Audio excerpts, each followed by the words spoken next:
So hello students, कैसे हैं आप सब लोग। आज हम बहुत ही इंटरेस्टिंग जो पोम है यहाँ पर पढ़ने के लिए जा रहे हैं, आंट जेनिफर्स टाइगर। ठीक है, अगर आप इसको 1 या 2 मिनट में देखना चाहते हैं तो आप मेरे शॉर्ट में देख सकते हैं और यहाँ पर हम इसको डिटेल में डिस्कस करेंगे। ठीक है, सो आंट जेनिफर टाइगर जो है वो एक अमेरिकन पोइट जो है एंड्रिन रिच, इन्होंने लिखी हुई है। इसके अलावा अगर हम एंड्रिन रिच की बात करें तो ये 20th सेंचुरी की अगर बात करें तो वुमेन मूवमेंट पे लिखने वाली बहुत ही बड़ी जो पोएट है, थ्योरिस्ट हैं। इन्होंने कई सारी चीज़ों पर यहाँ पे वर्क किया हुआ है, जैसे इन्होंने रेसिज्म के खिलाफ, मिलिटरिज्म के खिलाफ लिखा हुआ है। उसके अलावा 19 volume of poetries, even 3 collections of essays, और इसके अलावा भी अगर हम यहाँ पर बात करें तो इन्होंने कई सारी राइटिंग वर्क्स यहाँ पे लिखे हुए हैं। और आंट जेनिफर्स पोम में इन्होंने वुमेन के एक्सपीरियंस को बताया कि कैसे एक टॉक्सिक मैरिज और एक खराब मैरिज और एक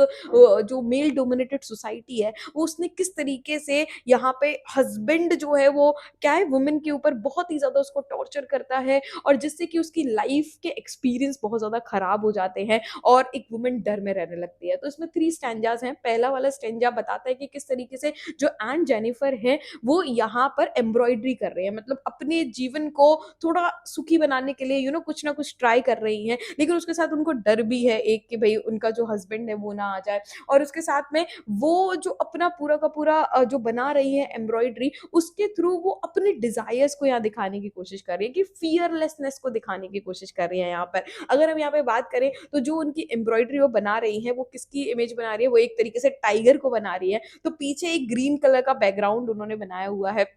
उसके ऊपर उन्होंने टाइगर बनाया हुआ है और वो टाइगर एकदम वॉक कर रहा है एनर्जेटिकली। ठीक है, और उसके साथ में जो पॉइंट है वो क्या उसको कंपेयर करते हैं, मतलब या मेटाफर यूज करते हैं किसके साथ, टोपैज के साथ। टोपैज क्या होता है, एक तरीके से येलो स्टोन होता है, ब्राइट येलो स्टोन, जो मतलब यहाँ पे टाइगर को रिप्रेजेंट कर रहा है। और उसके साथ में किस तरीके से जो टाइगर है वो यहाँ शिवालरिक है, मतलब कि एक तरीके से बहुत ही ज्यादा यहाँ क्या है, बोल्ड है, एक हीरोइक, एक ब्रिलियंट, एक एलिगेंट वॉक के साथ वो टाइगर के कैरेक्टर को यहाँ डिस्क्राइब किया जा रहा है। और वो किस तरीके से जंगल में पेड़ के नीचे अगर लोग खड़े भी हैं तो उनसे उसे कोई डर नहीं है, मतलब कि वो फियरलेसनेस को यहाँ पे दिखाया जा रहा है। और उसी के अगले पैराग्राफ में बिल्कुल कॉन्ट्रास्ट है कि जो आंट जेनिफर की लाइफ दिखाई जा रही है कि मतलब उनसे एक निडल, जो आइवरी निडल है वो भी उनसे होल्ड नहीं हो रही है, उसका बर्डन भी बहुत ज्यादा है कि उनकी फिंगर जो है वो फ्लिकर कर रही है, बिल्कुल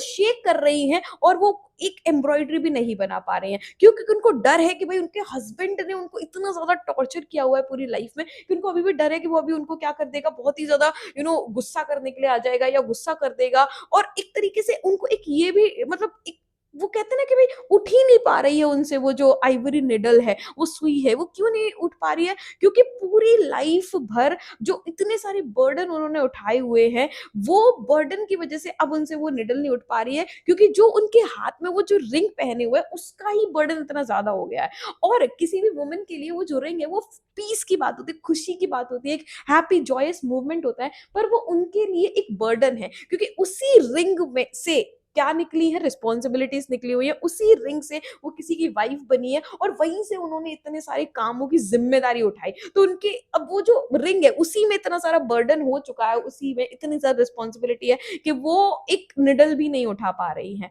और उसके साथ में मतलब उनकी पूरी लाइफ को बताया गया कि कितने फियर के साथ वो अपनी लाइफ जी रही है। और उसके अगले ही स्टैंजा में बताया गया कि भाई ये एक्सपीरियंस उनका खत्म नहीं होने वाला है, मतलब ये सारी चीजें उनके साथ में रहेंगी जब तक उनकी डेथ भी हो जाएगी, तब भी ये रिंग तो नहीं उतरेगी ना, ये रिंग उनके साथ में जाएगी। तो जितने भी उनके बैड एक्सपीरियंस है ये उनके साथ में वो रिंग की तरह हमेशा रहने वाले हैं, चाहे उनकी डेथ भी हो जाए। लेकिन जो उन्होंने टाइगर बनाया है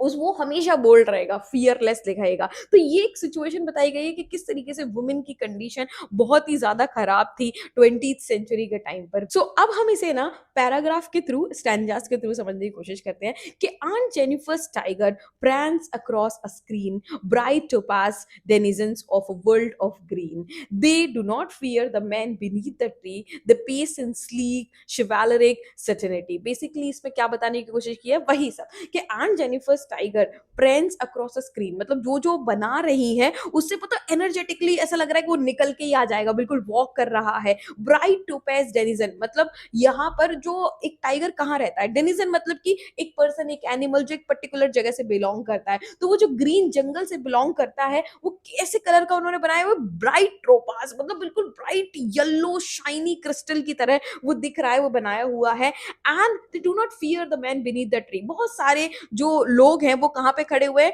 पेड़ के नीचे खड़े हुए हैं, लेकिन उस टाइगर को डर नहीं है, ठीक है। मतलब वो समाज की टेंशन नहीं कर रहा है, जैसे कि आंट जेनिफर को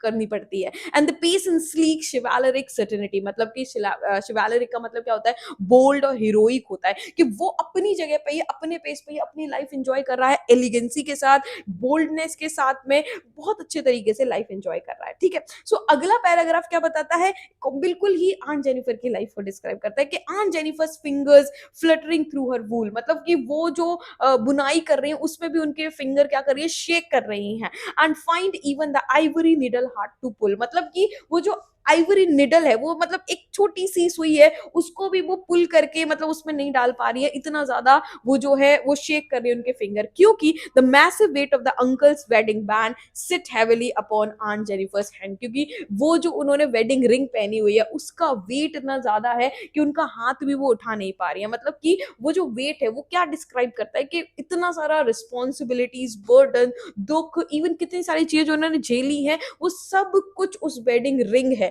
वो उस चीज को हाईलाइट कर रहा है कि भाई उतनी सारी रिस्पॉन्सिबिलिटी का बर्डन इतना ज्यादा हो चुका है कि भाई खुद की लाइफ अब वो जी ही नहीं पा रही हैं। एंड इसके बाद का स्टेंजा बोलता है कि when aunt is dead her terrified hand will lie still ringed with order she was mastered by, मतलब कि उनकी डेथ के बाद में भी उनका सोल निकल जाएगा, ठीक है, लेकिन उनकी जो बॉडी है वो वहीं पे रहेगी, और उसके उनके हाथ में वो जो रिंग है वो रहेगी, जो किसको बताती है, जो उनके अनप्लीजेंट एक्सपीरियंसेस को बताती है जो उन्होंने झेले हुए हैं। The tiger in the panel that she made will go on prancing proud and unafraid, लेकिन जो टाइगर उन्होंने बनाया हुआ है वो हमेशा ही एनर्जेटिकली वॉक करेगा, वो हमेशा रहेगा, और वो हमेशा ही ब्राइट शाइनी हमेशा होगा। तो बेसिकली वही है कि वुमेन की लाइफ को यहाँ डिस्क्राइब किया गया है कि किस तरीके से उसके इतने सारे गलत एक्सपीरियंस की वजह से वो अपनी लाइफ को एंजॉय नहीं कर पाती है, और जब वो अपनी लाइफ का भी कुछ इंपॉर्टेंट काम करने के लिए जाती है तब भी वो बहुत दुखी होती है,